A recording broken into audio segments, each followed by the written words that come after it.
नमस्कार शेतकरी मित्रांनो, प्रत्येक शेतकऱ्याला वाटतं की कर्जमाफी मिळायला पाहिजे। आता ते कर्जमाफी मिळण्यासाठी सुद्धा अनेक कारणं आहेत।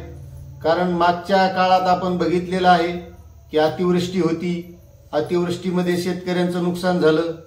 त्यानंतर त्याच्या अगोदरच्या वर्षी म्हणजे आज 2 वर्षी पाऊसच कमी पडला होता, त्या वर्षी सुद्धा शेतकऱ्यांचं नुकसान झालं। म्हणजे त्या वर्षी पेरलेलं सुद्धा उगवलं नाही आणि मागच्या वर्षी इतका पाऊस पडला की पेरलेलं वाहून गेलं।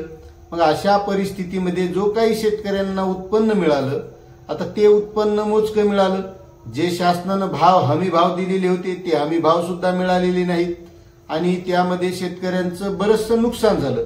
मग आता शेतकऱ्यांना जर उत्पन्नच नाही झालं तर मग जे घेतलेलं पीक कर्ज असेल, कोणतं एखादं पाईपलाईनवर घेतलेलं कर्ज असेल, विहिरीसाठी घेतलेलं कर्ज असेल, कोणतंही शेतीवरील कर्ज शेतकरी भरूच शकत नव्हता, अशी सुद्धा परिस्थिती होती।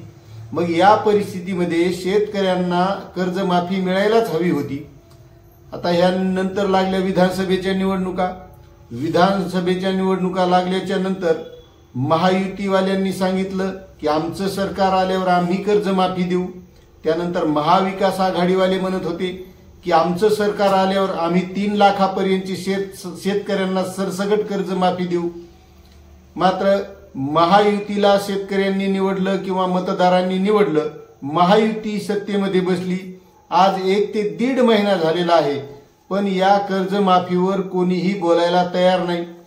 राज्याचे मुख्यमंत्री कारभार सुरू झालेला आहे, कारभार सुरळीत चालू आहे, मात्र शेतकऱ्यांच्या कर्जमाफीवर आणखीही त्यांनी काहीही बोललेले नाही।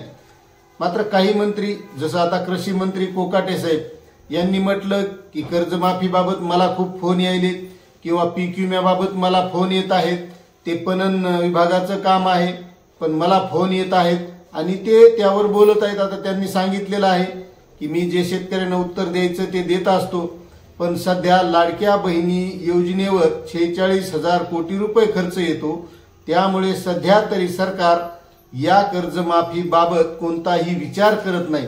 मात्र जर सरकारची परिस्थिती चांगली सुधारली तर 4-6 महिन्यात विचार केला जाईल, असं कृषी मंत्री कोकाटे यांनी सांगितलेलं आहे।